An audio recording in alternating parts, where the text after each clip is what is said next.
परीक्षित, इस प्रकार स्तुति करके एकाग्र चित्त से ओम नमो भगवते महापुरुषाय महान अनुभवाय महाविभूति पतये स महाविभूति भ्रीबली महापुहराणी ओंकार स्वरूपा महान अनुभव समस्त महाविभूतियों के स्वामी भगवान पुरुषोत्तम को और उनकी महाविभूतियों को मैं नमस्कार करती हूँ और उन्हें पूजा पहार की सामग्री समर्पण करती हूँ।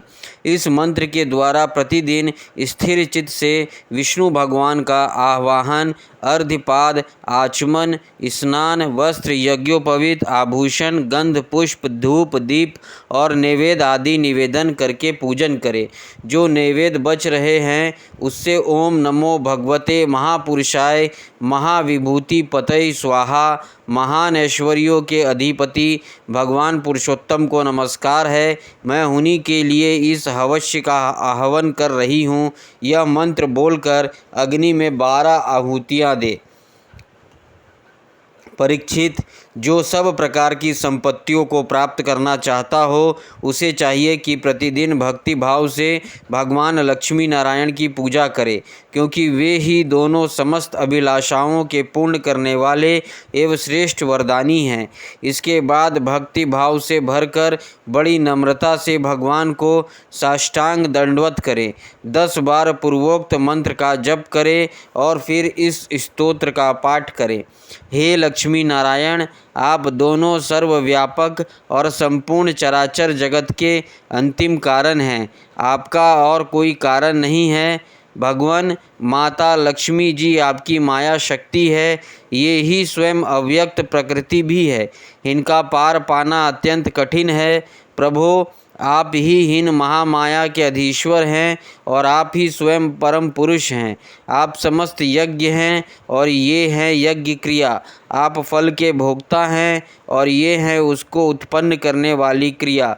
माता लक्ष्मी जी तीनों गुणों की अभिव्यक्ति है और आप उन्हें व्यक्त करने वाले और उनके भोक्ता हैं। आप समस्त प्राणियों के आत्मा हैं और लक्ष्मी जी शरीर, इंद्रिय और अंतःकरण हैं। माता लक्ष्मी जी नाम एवं रूप हैं और आप नाम रूप दोनों के प्रकाशक तथा आधार हैं। प्रभो, आपकी कीर्ति पवित्र है। आप दोनों ही त्रिलोकी के वरदानी परमेश्वर हैं। अतः मेरी बड़ी बड़ी आशा अभिलाषाएं आपकी कृपा से पूर्ण हो। परीक्षित, इस प्रकार परम वरदानी भगवान लक्ष्मी नारायण की स्तुति करके वहाँ से नैवेद्य हटा दे और आचमन करा के पूजा करे। तदनंतर भक्ति भाव भरित हृदय से भगवान की स्तुति करे और यज्ञ विशेष का सूंघ कर फिर भगवान की पूजा करे। भगवान की पूजा के बाद अपने पति को साक्षात भगवान समझकर परम प्रेम से उनके प्रिय वस्तुएं सेवा में उपस्थित करे।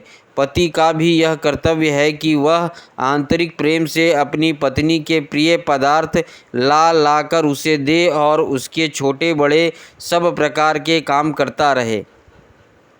परीक्षित, पति पत्नी में से एक भी कोई काम करता है तो उसका फल दोनों को होता है। इसलिए यदि पत्नी यह व्रत करने के अयोग्य हो जाए तो बड़ी एकाग्रता और सावधानी से पति को ही इसका अनुष्ठान करना चाहिए। यह भगवान विष्णु का व्रत है। इसका नियम लेकर बीच में कभी नहीं छोड़ना चाहिए।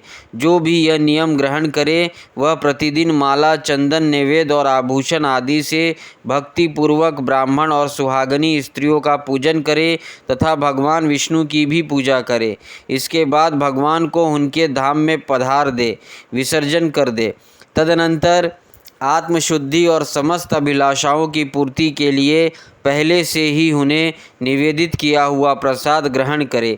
साध्वी स्त्री इस विधि से 12 महीनों तक पूरे साल भर इस व्रत का आचरण करके मार्गशीर्ष की अमावस्या को उद्यापन संबंधी उपवास और पूजन आदि करे। उस दिन प्रातःकाल ही स्नान करके पूर्व व्रत विष्णु भगवान का पूजन करे और उसका पति पाक यज्ञ की विधि से धृत मिश्रित खीर की अग्नि में 12 आहुति दे।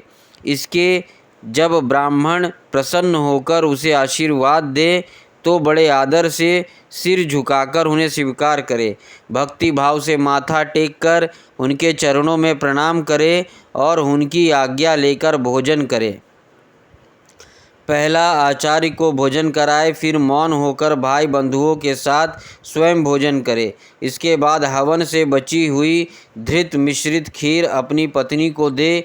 वह प्रसाद स्त्री को सत्पुत्र और सौभाग्य दान करने वाला होता है। परीक्षित, भगवान के इस पूषवन व्रत का जो मनुष्य विधि पूर्वक अनुष्ठान करता है, उसे यही उसकी मनचाही वस्तु मिल जाती है। स्त्री इस व्रत का पालन करके सौभाग्य, संपत्ति, संतान, यश और गृह प्राप्त करती है तथा उसका पति चिरायु हो जाता है। इस व्रत का अनुष्ठान करने वाली कन्या समस्त शुभ लक्षणों से युक्त पति प्राप्त करती है और विधवा इस व्रत से निष्पाप होकर वैकुंठ में जाती है। जिसके बच्चे मर जाते हो, वह स्त्री इसके प्रभाव से चिरायु पुत्र प्राप्त करती है। धनवंती किंतु अभागिनी स्त्री को सौभाग्य प्राप्त होता है और कुरूपा को श्रेष्ठ रूप मिल जाता है। रोगी इस व्रत के प्रभाव से रोग मुक्त होकर बलिष्ठ शरीर और श्रेष्ठ इंद्रिय शक्ति प्राप्त कर लेता है। जो मनुष्य मांगलिक श्राद्ध कर्मों में इसका पाठन करता है, उसके पितर और देवता अनंत तृप्ति लाभ करते हैं। वे संतुष्ट होकर हवन के समाप्त होने पर व्रती की समस्त इच्छाएं पूर्ण कर देते हैं।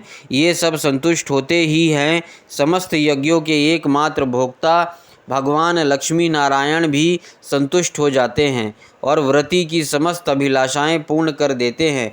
परीक्षित, मैंने तुम्हें मर्दुगण की आदरणीय और पुण्यप्रद जन्म कथा सुनाई और साथ ही दिति के श्रेष्ठ पूषवन व्रत का वर्णन भी सुना दिया।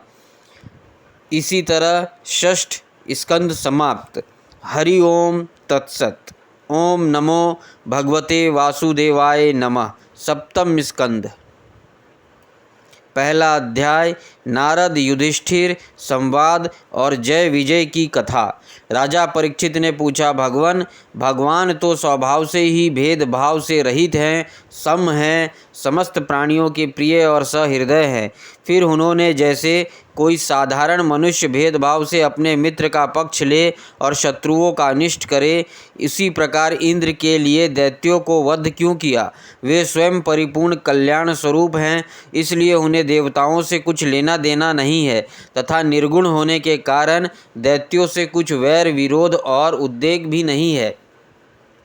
भगवत प्रेम के सौभाग्य से संपन्न महात्मन हमारे चित्त में भगवान के समत्व आदि गुणों के संबंध में बड़ा भारी संदेह हो रहा है। आप कृपा करके उसे मिटाइए। श्री सुखदेव जी ने कहा, महाराज, भगवान के अद्भुत चरित्र के संबंध में तुमने बड़ा सुंदर प्रश्न किया, क्योंकि ऐसे प्रसंग प्रहलाद आदि भक्तों की महिमा से परिपूर्ण होते हैं, जिसके श्रवण से भगवान की भक्ति बढ़ती है। इस परम पुण्यमय प्रसंग को नारद आदि महात्मा गण बड़े प्रेम से गाते रहते हैं। अब मैं अपने पिता श्री कृष्ण द्वैपायन मुनि को नमस्कार करके भगवान की लीला कथा का वर्णन करता हूँ। वास्तव में भगवान निर्गुण, अजन्मा, अव्यक्त और प्रकृति से परे हैं। ऐसा होने पर भी अपनी माया के गुणों को स्वीकार करके वे बाध्य बाधक भाव को अर्थात मरने और मारने वाले दोनों के परस्पर विरोधी रूपों को ग्रहण करते हैं। सत्व गुण, रजोगुण और तमोगुण ये प्राकृतिक गुण हैं, परमात्मा के नहीं हैं। परीक्षित, इन तीनों गुणों की भी एक साथ ही घटती बढ़ती नहीं होती।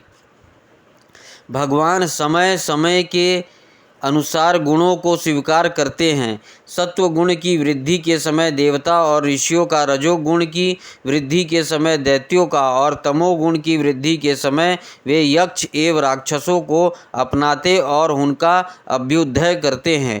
जैसे व्यापक अग्नि, काष्ठ आदि भिन्न भिन्न आश्रयों में रहने पर भी उनसे अलग नहीं जान पड़ती, परंतु मंथन करने पर वह प्रकट हो जाती है।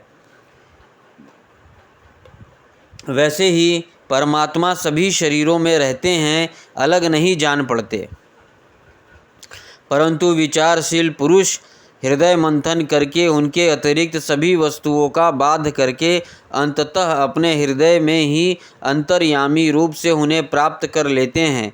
जब परमेश्वर अपने लिए शरीर का निर्माण करना चाहते हैं तब अपनी माया से रजोगुण की अलग सृष्टि करते हैं।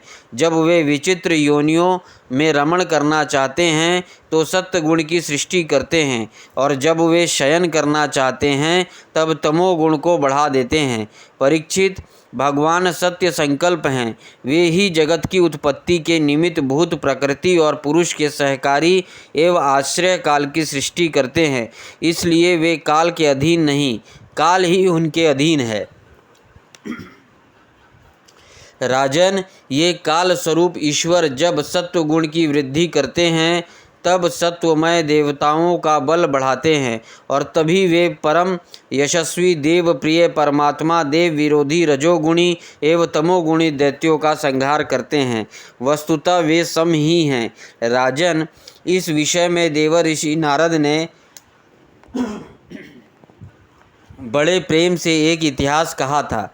यह उस समय की बात है जब राजसूय यज्ञ में तुम्हारे दादा युधिष्ठिर ने उनसे इस संबंध में एक प्रश्न किया था। उस महान राजसूय यज्ञ में राजा युधिष्ठिर ने अपनी आँखों के सामने बड़ी आश्चर्यजनक घटना देखी, और चेदी राज शिशुपाल सबको देखते देखते भगवान श्री कृष्ण में समा गया। वहीं देवर्षि नारद भी बैठे हुए थे।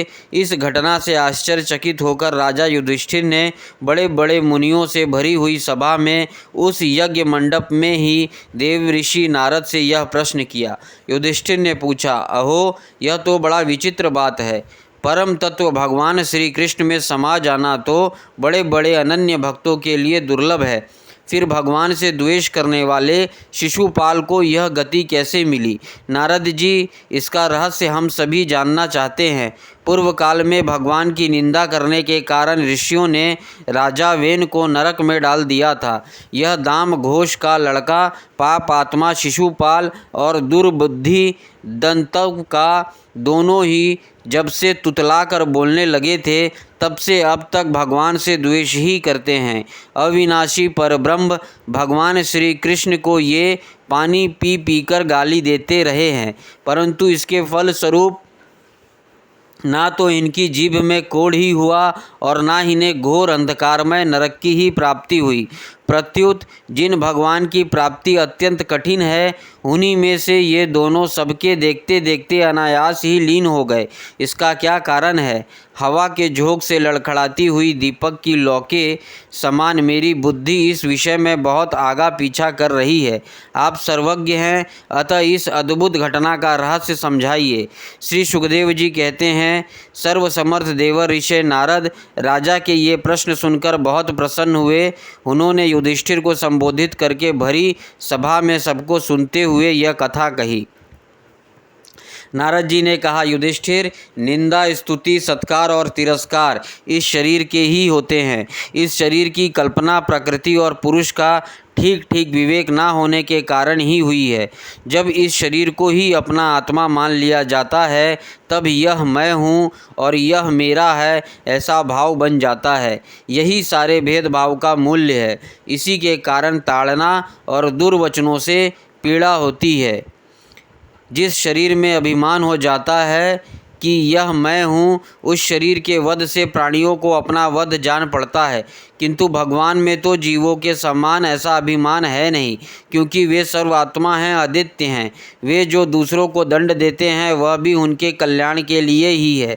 क्रोधवश अथवा देशवश तब भगवान के संबंध में हिंसा की कल्पना तो की ही कैसे जा सकती है। इसलिए चाहे सुदृढ़ वैर भाव से या वैरहीन भक्ति भाव से, भय से, स्नेह से अथवा कामना से, कैसे भी हो, भगवान में अपना मन पूर्ण रूप से लगा देना चाहिए। भगवान की दृष्टि से इन भावों में कोई भेद नहीं है। युधिष्ठिर, मेरा तो ऐसा दृढ़ निश्चय है कि मनुष्य वैर भाव से भगवान में जितना तन्मय हो जाता है उतना भक्ति योग से नहीं होता।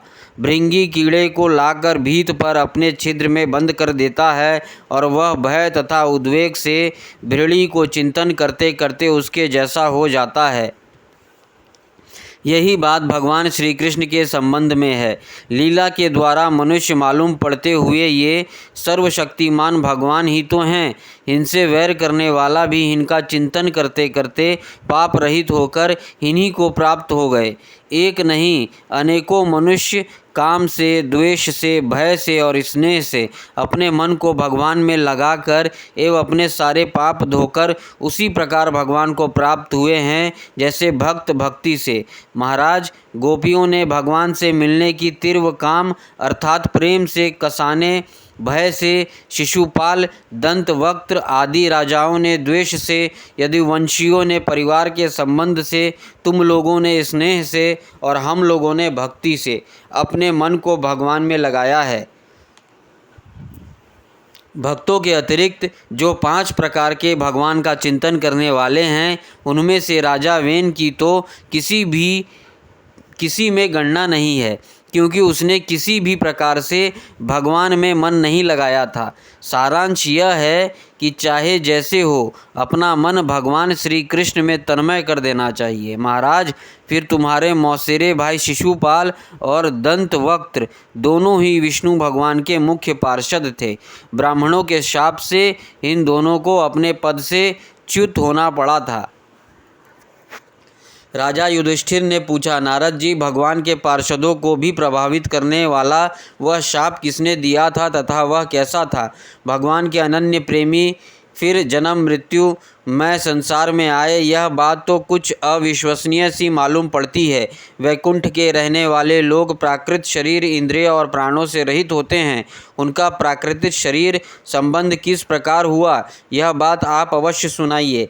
नारद जी ने कहा, एक दिन ब्रह्मा के मानस पुत्र सनकादि ऋषि तीनों लोकों में स्वच्छंद विचरण करते हुए वैकुंठ में जा पहुँचे। यूँ तो वे सबसे प्राचीन हैं, परंतु जान पड़ते हैं ऐसे मानो 5-6 बरस के बच्चे हो। वस्त्र भी नहीं पहनते। उन्हें साधारण बालक समझकर द्वारपालों ने उनको भीतर जाने से रोक दिया। इस पर वे क्रोधित से हो गए और उन्होंने द्वारपालों को यह शाप दिया कि मूर्खो, भगवान विष्णु के चरण तो रजोगुण और तमोगुण से रहित हैं। तुम दोनों इनके समीप निवास करने योग्य नहीं हो, इसलिए शीघ्र ही तुम यहाँ से पापमयी असुर योनि में जाओ। उनके इस प्रकार शाप देते ही जब वे वैकुंठ से नीचे गिरने लगे, तब उन कृपालु महात्माओं ने कहा, अच्छा, 3 जन्मों में इस शाप को भोग कर तुम लोग फिर इसी प्रकार वैकुंठ में आ जाना। युधिष्ठिर, वे ही दोनों दिति के पुत्र हुए। उनमें बड़े का नाम हिरण्यकश्यपु था और सबसे छोटे का नाम हिरण्याक्ष। दैत्य और दानव के समाज में यही दोनों सर्वश्रेष्ठ हैं। विष्णु भगवान ने नरसिंह का रूप धारण करके हिरण्यकश्यपु को और पृथ्वी को उद्धार करने के समय वाराह अवतार ग्रहण करके हिरण्याक्ष को मारा। हिरण्यकश्यपु ने अपने पुत्र प्रहलाद को भगवत लोमी होने के कारण मार डालना चाहा और इसके लिए उन्हें बहुत सी यातनाएं दी, परंतु प्रहलाद सर्वात्मा भगवान के परम प्रिय हो चुके थे, समदर्शी हो चुके थे। उनके हृदय में अटल शांति थी। भगवान के प्रभाव से वे सुरक्षित थे, इसलिए तरह तरह से चेष्टा करने पर भी हिरण्यकश्यपु उनको मार डालने में समर्थ न हुआ। युधिष्ठिर, वे ही दोनों विश्रवा मुनि के द्वारा केशनी के कसी के गर्भ से राक्षसों के रूप में पैदा हुए। उनका नाम था रावण और कुंभकर्ण। उनके उत्पातों से सब लोकों में आग सी लग गई थी। उस समय भी भगवान ने उन्हें शाप से छुड़ाने के लिए राम रूप से उनका वध किया। युधिष्ठिर, मार्कंडेय मुनि के मुख से तुम भगवान श्री राम का चरित्र सुनोगे। वे ही दोनों जय विजय इस जन्म में तुम्हारी मौसी के लड़के शिशुपाल और दंतवक्त्र के रूप में क्षत्रिय कुल में उत्पन्न हुए थे। भगवान श्री कृष्ण के चक्र का स्पर्श प्राप्त हो जाने से उनके सारे पाप नष्ट हो गए और वे सनकादिक शाप से मुक्त हो गए। वैर भाव के कारण निरंतर ही वे भगवान श्री कृष्ण का चिंतन किया करते थे।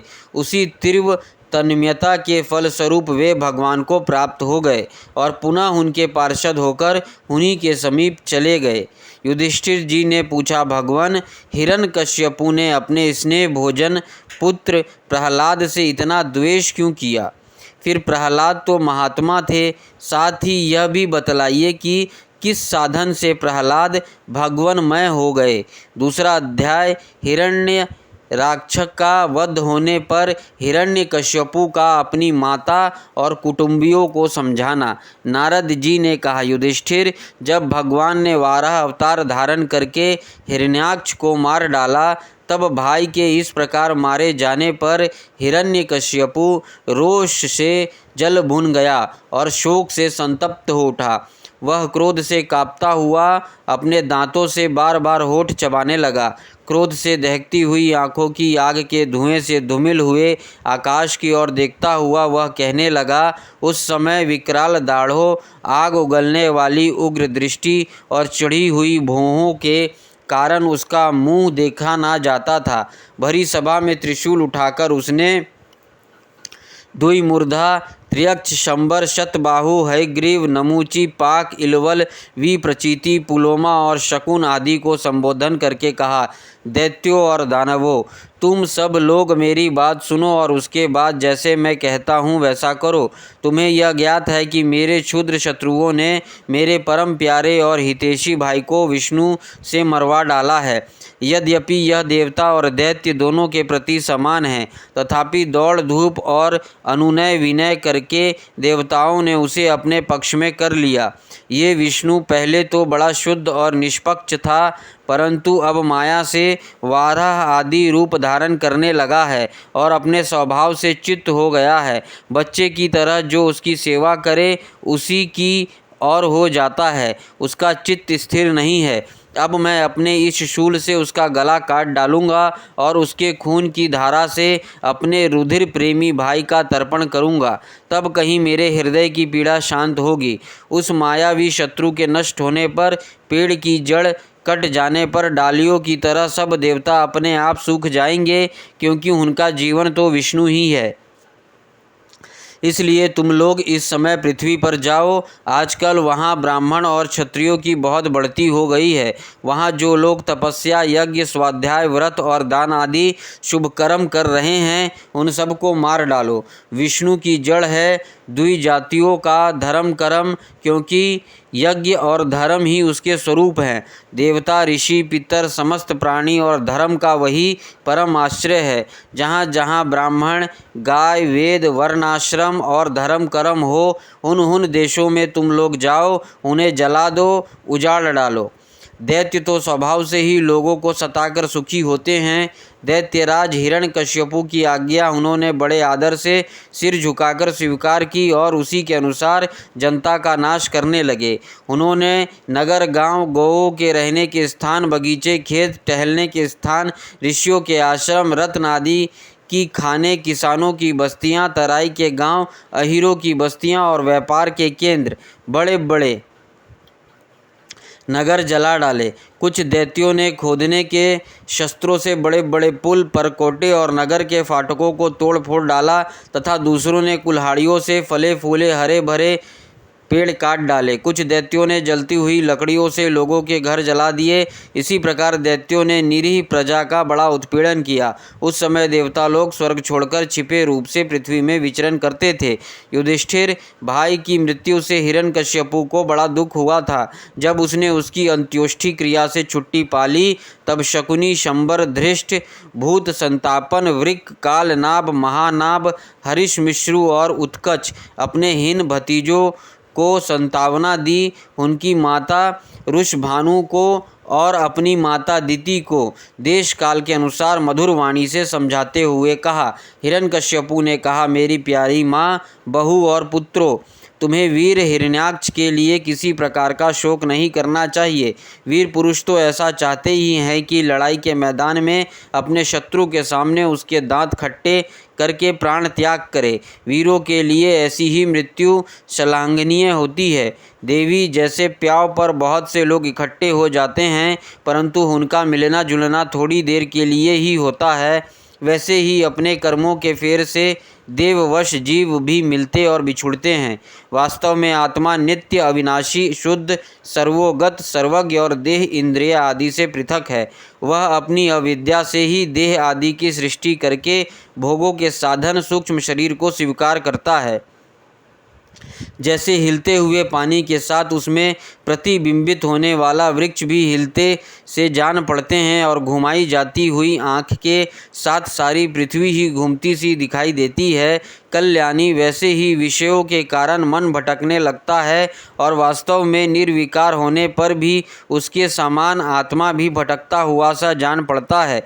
उसका स्थूल और सूक्ष्म शरीर से कोई भी संबंध नहीं है, फिर भी वह संबंधी सा जान पड़ता है। सब प्रकार के शरीर रहित आत्मा को शरीर समझ लेना, यही तो अज्ञान है। इसी से प्रिय अथवा अप्रिय वस्तुओं का मिलना और बिछुड़ना होता है। इसी से कर्मों के साथ संबंध हो जाने के कारण संसार में भटकना पड़ता है। जन्म मृत्यु, अनेकों प्रकार के शोक, अविवेक, चिंता और विवेकी का विस्मृति, सबका कारण यह अज्ञान ही है। इस विषय में महात्मा लोग एक प्राचीन इतिहास कहा करते हैं। वह इतिहास मरे हुए मनुष्य के संबंधियों के साथ यमराज की बातचीत है। तुम लोग ध्यान से उसे सुनो। उसी नर देश में एक बड़ा यशस्वी राजा था। उसका नाम था सुयज्ञ। लड़ाई में शत्रुओं ने उसे मार डाला। उस समय उसके भाई बंधु उसे घेर कर बैठ गए। उसका जड़ाव कवच छिन्न भिन्न हो गया था। गहने और मालाएं तहस नहस हो गई थी। बाणों की मार से कलेजा फट गया था। शरीर खून से लथपथ था। बाल बिखेर गए थे। आंखें धेस गई थी। क्रोध के मारे दांतों से उसके होठ दबे हुए थे। कमल के समान मुख धूल से ढक गया था। युद्ध में उसके शस्त्र और बाहें कट गई थी। रानियों का देववश अपने पति देव उसी नर नरेश की यह दशा देखकर बड़ा दुख हुआ। वे, हा नाथ, हम अभागिनें तो बेमौत मारी गईं, यूँ कहकर बार बार जोर से छाती पीटती हुई अपने स्वामी के चरणों के पास गिर पड़ी। वे जोर जोर से इतना रोने लगी कि उनके कुंच कुंकुम से मिलकर बहते हुए लाल लाल आंसुओं ने प्रियतम के पाद पद्म पखार दिए। उनके केश और गहने इधर उधर बिखर गए। वे करुण क्रंदन के साथ विलाप कर रही थी, जिसे सुनकर मनुष्यों के हृदय में शोक का संचार हो जाता था। हाय विधाता, बड़ा क्रूर है। स्वामिन, उसी ने आज आपको हमारी आंखों से ओझल कर दिया। पहले तो आप समस्त देशवासियों के जीवन दाता थे, आज उसी ने आपको ऐसा बना दिया कि आप हमारा शोक बढ़ा रहे हैं। पतिदेव, आप हमसे बड़ा प्रेम करते थे, हमारी थोड़ी सी सेवा को भी बड़ी करके मानते थे। हाय, अब आपके बिना हम कैसे रह सकेंगे। हम आपके चरणों की चेरी हैं। वीरवर, आप जहाँ जा रहे हैं वहाँ चलने की हमें भी आज्ञा दीजिए। वे अपने पति की लाश पकड़कर इस प्रकार विलाप करती रही। उस मुर्दे को वहाँ से दाह के लिए जाने देने की उनकी इच्छा नहीं होती थी। इतने में ही सूर्यास्त हो गया। उस समय उसी नगर राजा के संबंधियों ने जो विलाप किया था उसे सुनकर वहाँ स्वयं यमराज बालक के वेश में आए और उन्होंने उन लोगों से कहा। यमराज बोले, बड़े आश्चर्य की बात है, ये लोग तो मुझसे सयाने हैं, बराबर लोगों का मरना जीना देखते हैं, फिर भी इतने मूढ़ हो रहे हैं। अरे, यह मनुष्य जहाँ से आया था वहीं चला गया। इन लोगों को भी एक ना एक दिन वहीं जाना है। फिर झूठ मूठ ये लोग इतना शोक क्यों करते हैं। हम तो तुमसे लाख गुने अच्छे हैं, परम धन्य हैं, क्योंकि हमारे माँ बाप ने हमें छोड़ दिया है। हमारे शरीर में पर्याप्त बल भी नहीं है, फिर भी हमें कोई चिंता नहीं है। भेड़िए आदि हिंसक जंतु हमारा बल भी बांका नहीं कर पाते। जिसने गर्भ में रक्षा की थी वही इस जीवन में भी हमारी रक्षा करता रहता है। देवियों, जो अविनाशी ईश्वर अपनी मौज से इस जगत को बनाता है, रखता है और बिगाड़ देता है, उस प्रभु का यह एक खिलौना मात्र है। वह इस चराचर जगत को दंड या पुरस्कार देने में समर्थ है।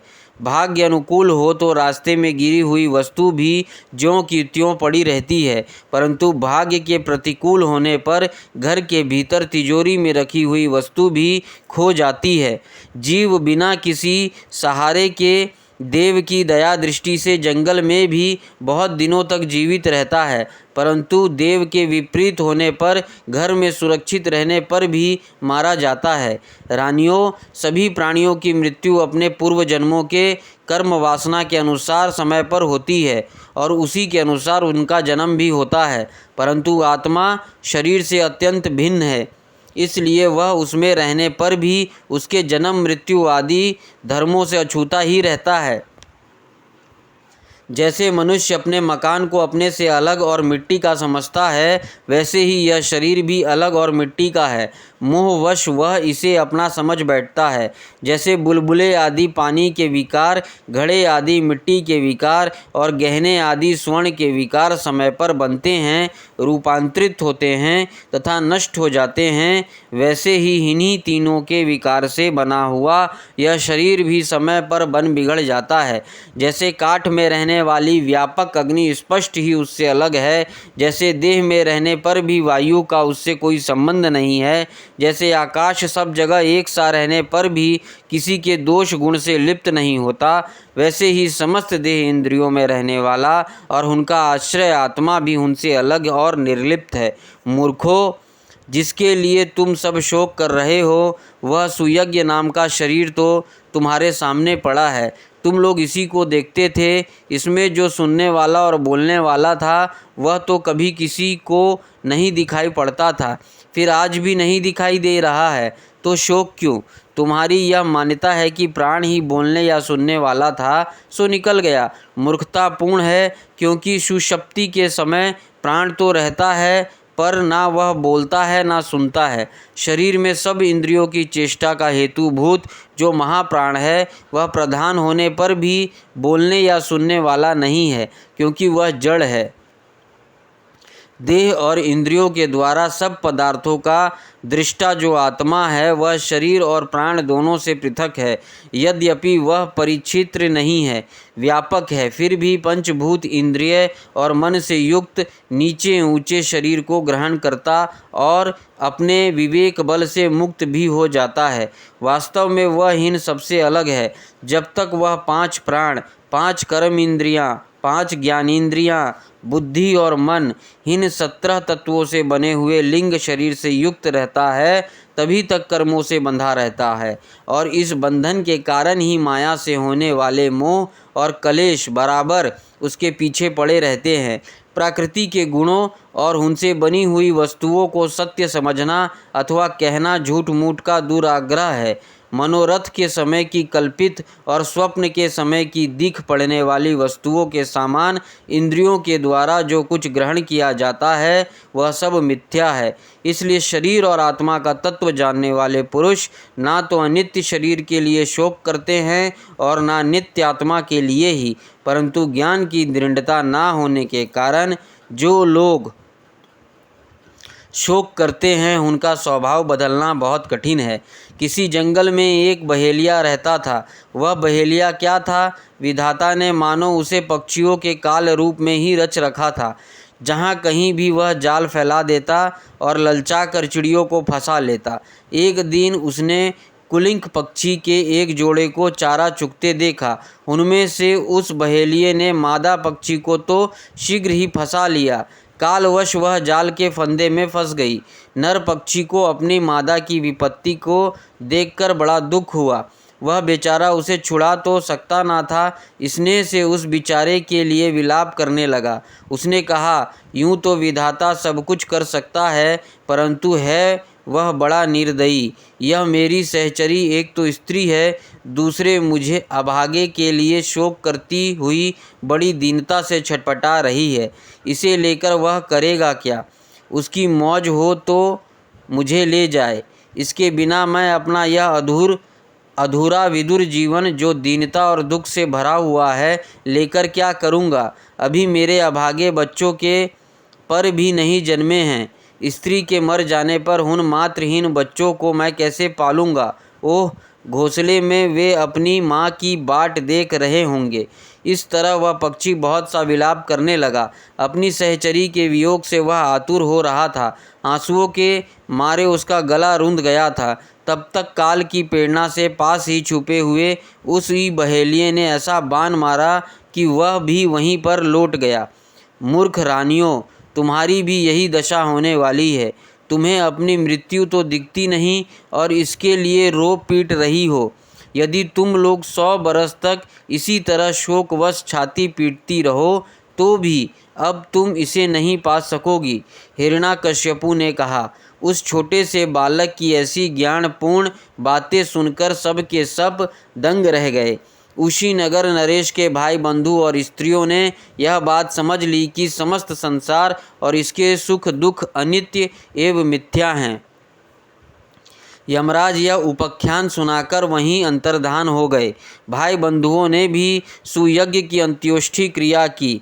इसलिए तुम लोग भी अपने लिए या किसी दूसरे के लिए शोक मत करो। इस संसार में कौन आत्मा है और कौन अपने से भिन्न, क्या अपना है और क्या पराया।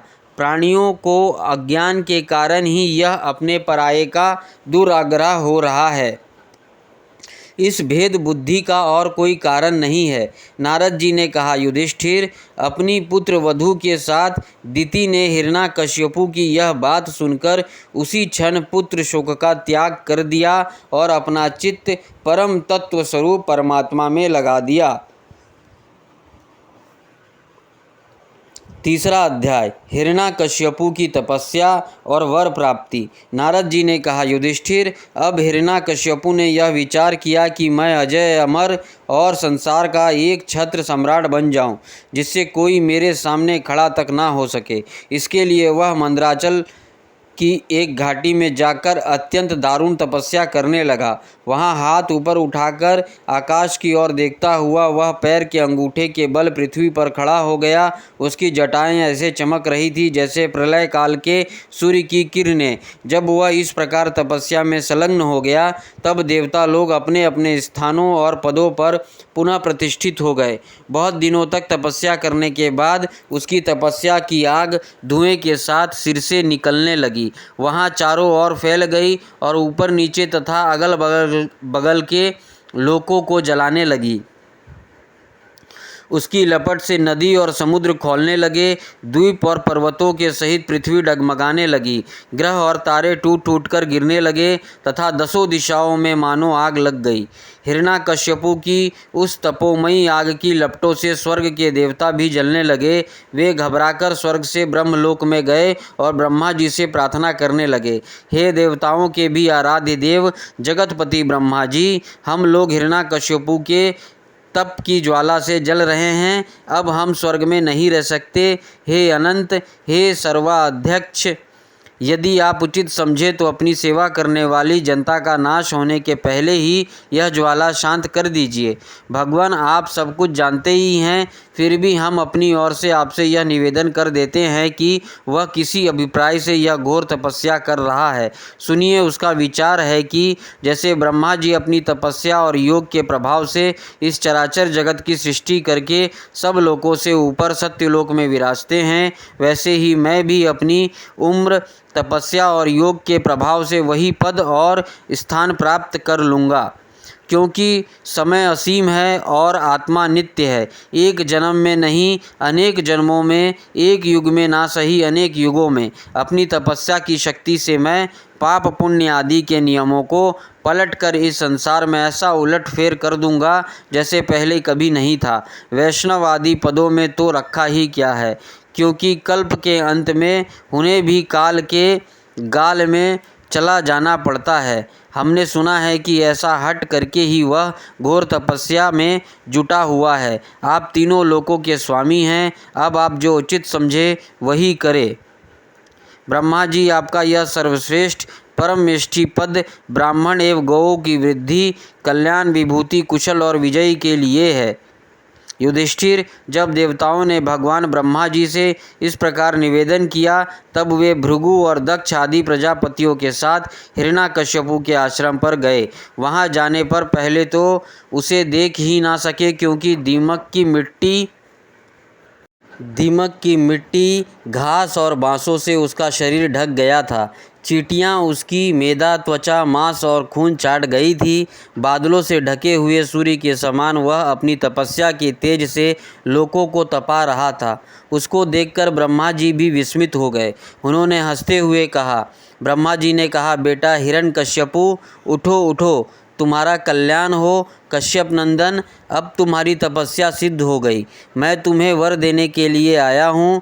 तुम्हारी जो इच्छा हो बेखटके मांग लो। मैंने तुम्हारे हृदय का अद्भुत बल देखा। अरे डांसों ने तुम्हारी देह खा डाली है, फिर भी तुम्हारे प्राण हड्डियों के सहारे टिके हुए हैं। ऐसा कठिन तपस्या ना तो पहले किसी ऋषियों ने की थी और ना आगे ही कोई करेगा। भला ऐसा कौन है जो देवताओं के 100 वर्ष तक बिना पानी के जीता रहे। बेटा हिरण्यकश्यपु, तुम्हारा यह काम बड़े बड़े धीर पुरुष भी कठिनता से कर सकते हैं। तुमने इस तपोनिष्ठा से मुझे अपने वश में कर लिया है। दैत्य शिरोमणे, इसी से प्रसन्न होकर मैं तुम्हें जो कुछ मांगूं दिए देता हूँ। तुम ही मरने वाले और मैं हो अमर, अतः तुम्हें मेरा यह दर्शन निष्फल नहीं हो सकता। नारद जी कहते हैं, युधिष्ठिर, इतना कहकर ब्रह्मा जी ने उसकी चींटियों से खाए हुए शरीर पर अपने कमंडल का दिव्य एवं अमोघ प्रभावशाली जल छिड़क दिया। जैसे लकड़ी के ढेर में से आग जल उठे, वैसे ही वह जल छिड़कते ही बांस और दीमकों की मिट्टी के बीच से उठ खड़ा हुआ। उस समय उसका शरीर सब अवयवों से पूर्ण एवं बलवान हो गया था। इंद्रियों में शक्ति आ गई थी और मन संचेत हो गया था। सारे अंग वज्र के समान कठोर एवं तपाए हुए सोने की तरह चमकीले हो गए थे। वह नवयुवक होकर उठ खड़ा हुआ। उसने देखा कि आकाश में हंस पर चढ़े हुए ब्रह्मा जी खड़े हैं। उन्हें देखकर उसे बड़ा आनंद हुआ। अपना सिर पृथ्वी पर रखकर उसने उनको नमस्कार किया। फिर अंजलि बांधकर नम्र भाव से खड़ा हुआ और बड़े प्रेम से अपने निर्निमेष नयनों से उन्हें देखता हुआ गदगद वाणी से स्तुति करने लगा। उस समय उसके नेत्रों में आनंद के आंसू उमड़ रहे थे और सारा शरीर पुलकित हो रहा था। हिरण्यकश्यपु ने कहा, कल्प के अंत में यह सारी सृष्टि काल के द्वारा प्रेरित तमोगुण से घने अंधकार से ढक गई थी। उस समय स्वयं प्रकाश स्वरूप आपने अपने तेज से पुनः इसे प्रकट किया। आप ही अपने त्रिगुणमयी रूप की इसकी रचना, रक्षा और संहार करते हैं। आप रजोगुण, सत्वगुण और तमोगुण के आश्रय हैं। आप ही सबसे परे और महान हैं। आपको मैं नमस्कार करता हूँ।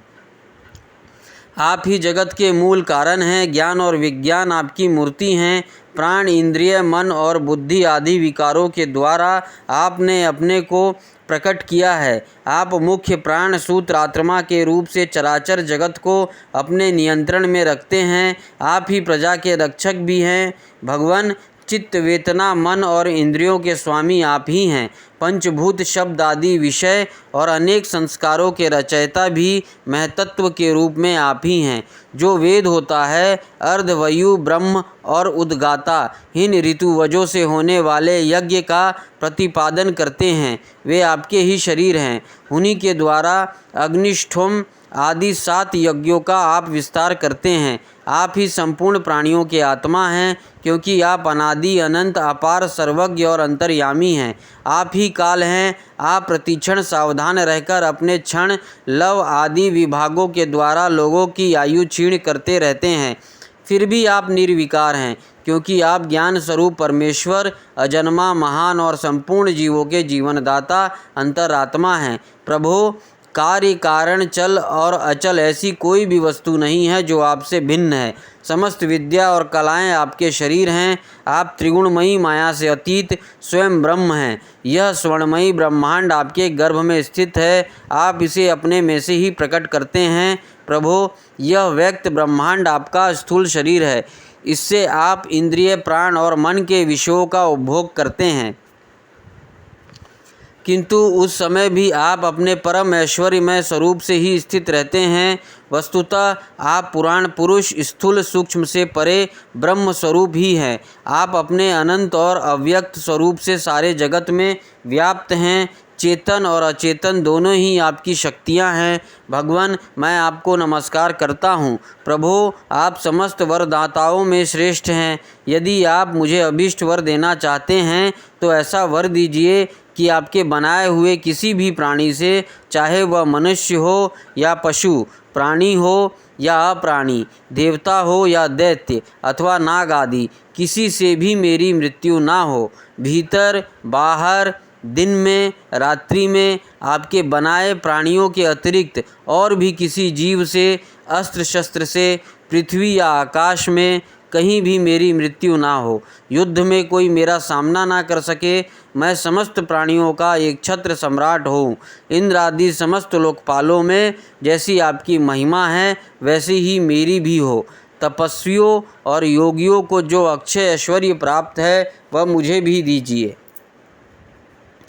चौथा अध्याय हिरण्यकश्यपु के अत्याचार और प्रहलाद के गुणों का वर्णन। नारद जी कहते हैं, युधिष्ठिर, जब हिरण्यकश्यपु ने ब्रह्मा जी से इस प्रकार के अत्यंत दुर्लभ वर मांगे तब उन्होंने उसकी तपस्या से प्रसन्न होकर उसे वे वर दे दिए। ब्रह्मा जी ने कहा, बेटा, तुम्हें जो वर मुझसे मांग रहे हो वे जीवों के लिए बहुत ही दुर्लभ हैं, परंतु दुर्लभ होने पर भी मैं तुम्हें वे सब वर दिए देता हूँ। नारद जी कहते हैं, ब्रह्मा जी के वरदान कभी झूठे नहीं होते, वे समर्थ एवं भगवत रूप ही हैं। वरदान मिल जाने के बाद हिरण्यकश्यपु ने उनकी पूजा की। तत्पश्चात प्रजापतियों से अपनी स्तुति सुनते हुए वे अपने लोक को चले गए। ब्रह्मा जी से वर प्राप्त करने पर हिरण्यकश्यपु का शरीर स्वर्ण के समान कांतिमान एवं हष्टपुष्ट हो गया। वह अपने भाई की मृत्यु का स्मरण करके भगवान से द्वेष करने लगा। उस महादैत्य ने समस्त दिशाओं में तीनों लोक तथा देवता, असुर, नरपति, गंधर्व, गरुड़, सर्प, सिद्ध, चारण, विद्याधर, ऋषि, पितरों के अधिपति, मनु, यक्ष, राक्षस, पिशाचराज, प्रेत, भूतपति एवं समस्त प्राणियों के राजाओं को जीतकर अपने वश में कर लिया। यहाँ तक कि उस विश्व विजयी दैत्य ने लोकपालों की शक्ति और स्थान भी छीन लिए। अब वह नंदनवन आदि दिव्य उद्यानों के सौंदर्य से युक्त स्वर्ग में ही रहने लगा था। स्वयं विश्वकर्मा का बनाया हुआ इंद्र का भवन ही उसका निवास स्थान था। उस भवन में तीनों लोकों का सौंदर्य मूर्तिमान होकर निवास करता था। वह सब प्रकार की संपत्तियों से संपन्न था। उसे महल में मूंगे की सीढ़ियाँ, पत्रे की गच्चे, स्फटिक मणि दीवारें, वैदुर्य मणि के खंभे और मणिका की कुर्सियाँ थीं। रंग बिरंगे चौदवे तथा दूध के फेन के समान शैयाएँ, जिन पर मोतियों की झालरें लगी हुई थी, शोभामान हो रही थी। सर्वांग सुंदरी अप्सराएं अपने नूपुरों से रुनझुन ध्वनि करती हुई रत्नमयी भूमि पर इधर उधर टहला करती थी और कहीं कहीं उसमें अपना सुंदर मुख देखने लगती थी। उस महेंद्र के महल में महाबली और महामनस्वी हिरण्यकश्यपु सब लोगों को जीतकर सबका एक छत्र सम्राट बनकर बड़ी स्वतंत्रता से विहार करने लगा। उसका शासन इतना कठोर था कि उससे भयभीत होकर देवदानव उसके चरणों की वंदना करते रहते थे।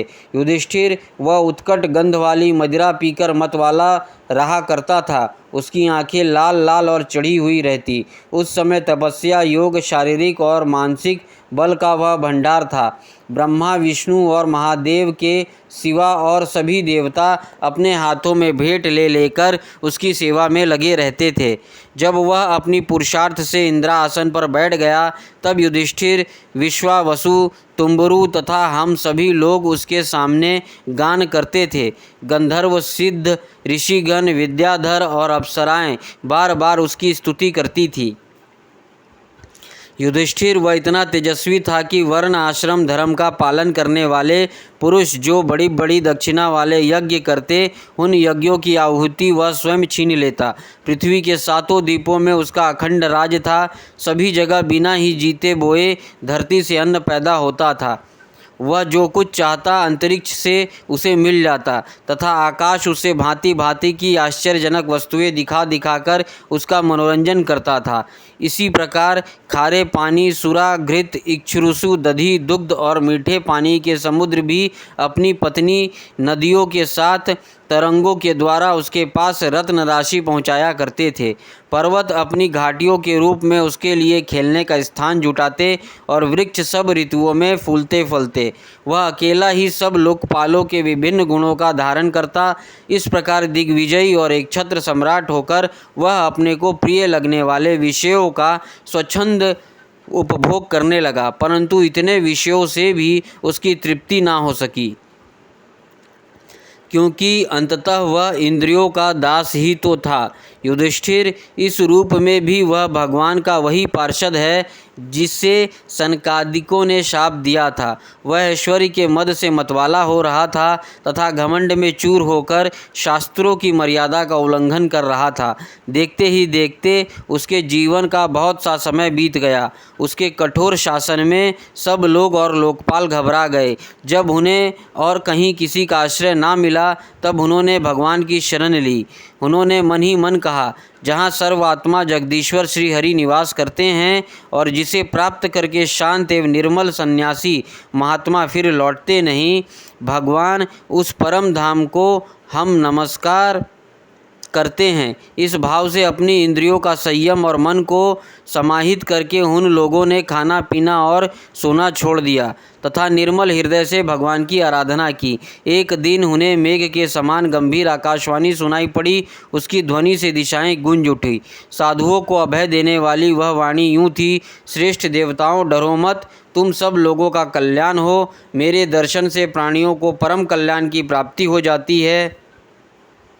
इस नीच दैत्य की दुष्टता का मुझे पहले से ही पता है। मैं इसको मिटा दूंगा। अभी कुछ दिनों तक समय की प्रतीक्षा करो। कोई भी प्राणी जब देवता, वेद, गाय, ब्राह्मण, साधु, धर्म और मुझसे द्वेष करने लगता है तब शीघ्र ही उसका विनाश हो जाता है।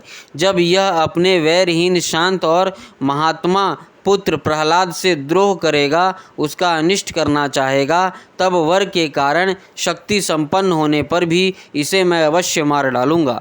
नारद जी कहते हैं, सबके हृदय में ज्ञान का संचार करने वाले भगवान ने जब देवताओं को यह आदेश दिया तब वे उन्हें प्रणाम करके लौट आए। उनका सारा उद्वेग मिट गया और उन्हें ऐसा मालूम होने लगा कि हिरण्यकश्यपु मर गया। युधिष्ठिर, दैत्यराज हिरण्यकश्यपु के बड़े ही विलक्षण 4 पुत्र थे। उनमें प्रहलाद यूँ तो सबसे छोटे थे परंतु गुणों में सबसे बड़े थे। वे बड़े संत सेवी थे, ब्राह्मण भक्त, सौम्य स्वभाव, सत्य प्रत्यज्ञ एवं जितेंद्रिय था। समस्त प्राणियों के साथ अपने ही समान समता का बर्ताव करते और सबके एकमात्र प्रिय और सच्चे हितैषी थे। बड़े लोगों के चरणों में सेवक की तरह झुक कर रहते थे। गरीबों पर पिता के समान स्नेह रखते थे। बराबरी वालों से भाई के समान प्रेम करते और गुरुजनों में भगवत भाव रखते थे। विद्या, धन, सौंदर्य और कुलीनता से संपन्न होने पर भी घमंड और हेकड़ी उनको छू तक नहीं गई थी। बड़े बड़े दुखों में भी वे तनिक भी घबराते न थे। लोक परलोक में विषयों का उन्होंने देखा सुना तो बहुत था, परंतु वे उन्हें निसार और असत्य समझते थे, इसलिए उनके मन में किसी भी वस्तु की लालसा न थी। इंद्रिय, प्राण, शरीर और मन उनके वश में थे। उनके चित्त में कभी किसी प्रकार की कामना नहीं उठती थी। जन्म से असुर होने पर भी उनमें आसुरी संपत्ति का लेश भी नहीं था। जैसे भगवान के गुण अनंत हैं, वैसे ही प्रहलाद के श्रेष्ठ गुणों की भी कोई सीमा नहीं है। महात्मा लोग सदा से उनका वर्णन करते और उन्हें अपनाते आए हैं, तथापि वे आज भी ज्यों के त्यों बने हुए हैं। युधिष्ठिर, यूँ तो देवता उनके शत्रु हैं, परंतु फिर भी भक्तों का चरित्र सुनने के लिए जब उन लोगों की सभा होती है तब वे दूसरे भक्तों को प्रहलाद के समान कहकर उनका सम्मान करते हैं। फिर आप जैसे अजात शत्रु भगवत भक्त उनका अनादर करेंगे, इसमें तो संदेह ही क्या है। उनकी महिमा का वर्णन करने के लिए अगणित गुणों के कहने सुनने की आवश्यकता नहीं, केवल एक ही गुण, भगवान श्री कृष्ण के चरणों में स्वाभाविक जन्मजात प्रेम उनकी महिमा को प्रकट करने के लिए पर्याप्त है। युधिष्ठिर, प्रहलाद बचपन में ही खेल कूद छोड़कर भगवान के ध्यान में जड़वत तन्मय हो जाया करते थे। भगवान श्री कृष्ण के अनुग्रह रूप ग्रह ने उनके हृदय को इस प्रकार खींच लिया था कि उन्हें जगत की कुछ सुध-बुध ही ना रहती।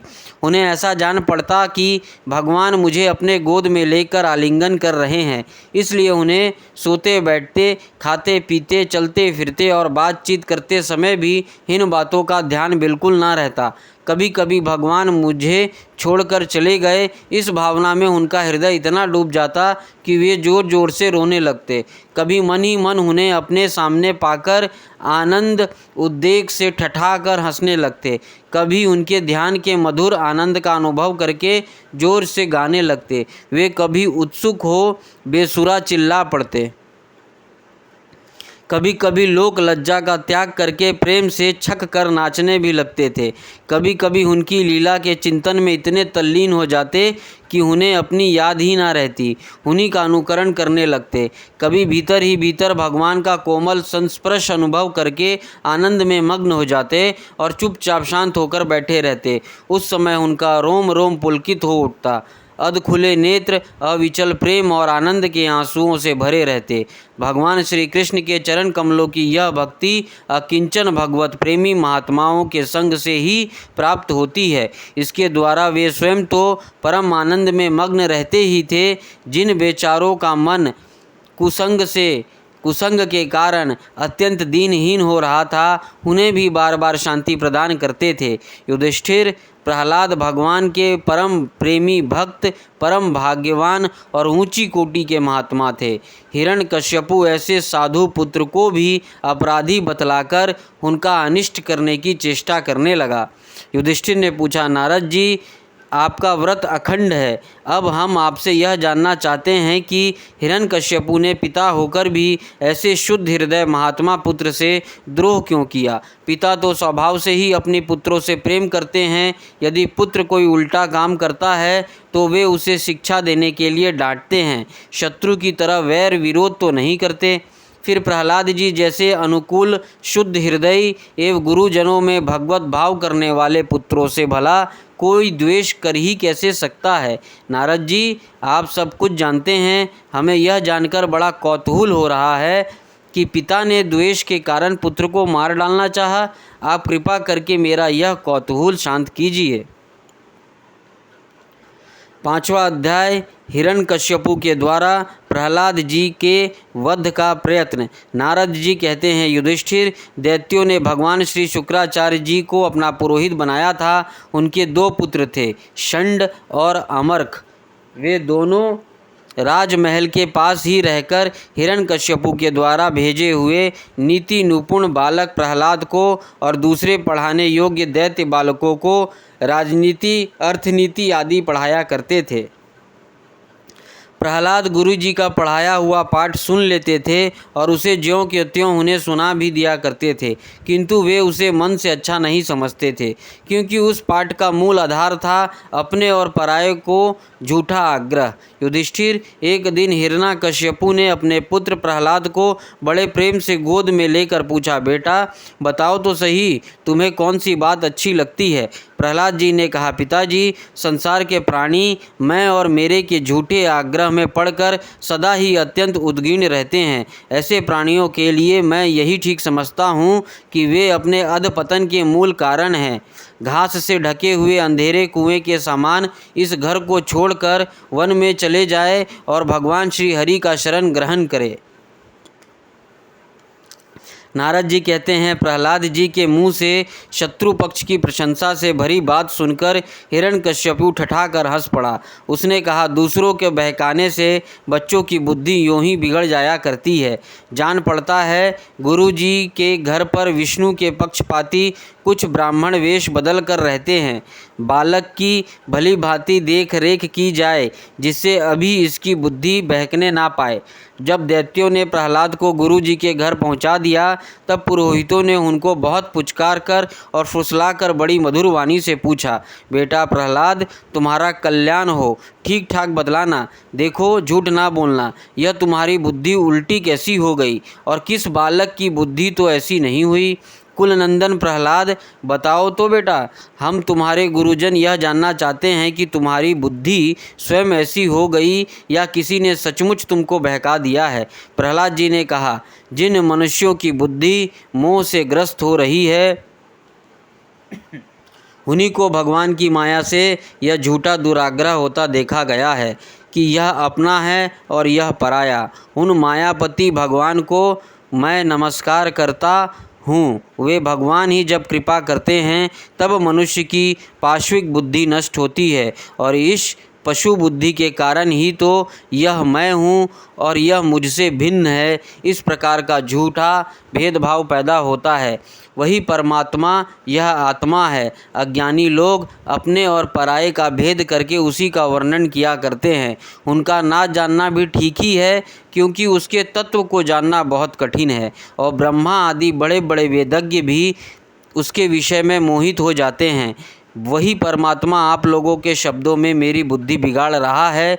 गुरुजी, जैसे चुंबक के पास लोहा स्वयं खिंच आता है, वैसे ही चक्र प्राणी भगवान की स्वच्छंद इच्छा शक्ति से मेरा चित्त भी संसार से अलग होकर उनकी ओर बरबस खिंच जाता है। नारद जी कहते हैं, परम ज्ञानी प्रहलाद अपने गुरुजी से इतना कहकर चुप हो गए।